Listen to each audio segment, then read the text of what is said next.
ASM info நேயர்களுக்கு இனிய காலை வணக்கங்கள். இந்த நாள் இனிய நாளாய் அமையட்டும். 23/5/2026 மே மாதத்திலே சனிக்கிழமை, ஸ்ரீ பராபவ வருடத்திலே வைகாசி மாதத்திலே 9ஆம் நாளிலே இருக்கிறோம்.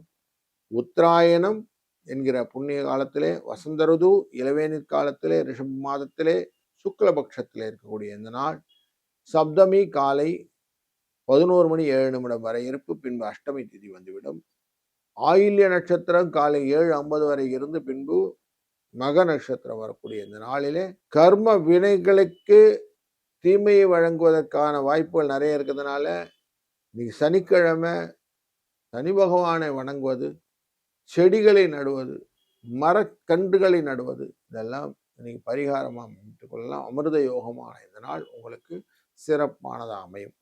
7:30 8:30 மணி வரைக்கும் காலையில் நல்ல நேரம், 9:30 மணிலேருந்து 10:30 மணி நேரம் சாயங்காலம் நல்ல நேரம், 9:10 ராவுகாலம், 1:30 யமகண்டம், 6:07 குளிகை நேரம். கிழக்கு பக்கம் செல்பவர்கள் தயிரை பரிகாரமாக சொல்வதும், ரிஷப லக்னத்திலே 3 நாழிகை 32 வினாழிகள் இருக்கக்கூடிய சூரியன் 5:53 சூரியன் உதய நேரம்.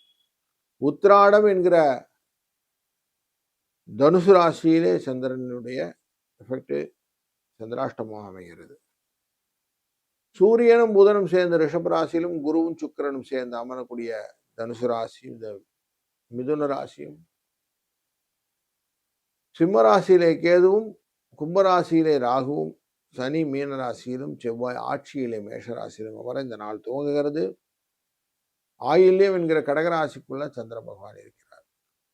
ஒரு ராசிக்கு பலனை பார்ப்போம் வாருங்கள். வணக்கம் கடகராசி நண்பர்களே. நன்மையான நாள், வெற்றிகளை இலக்காக கொள்ளக்கூடிய, நன்மை தரக்கூடிய நல்ல நாளில் இருக்கிறோம்.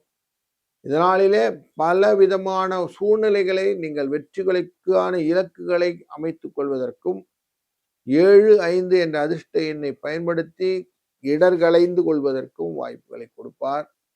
சனியின் வழிபாடு இன்னைக்கு சிறந்தது. வாழ்க வளம்.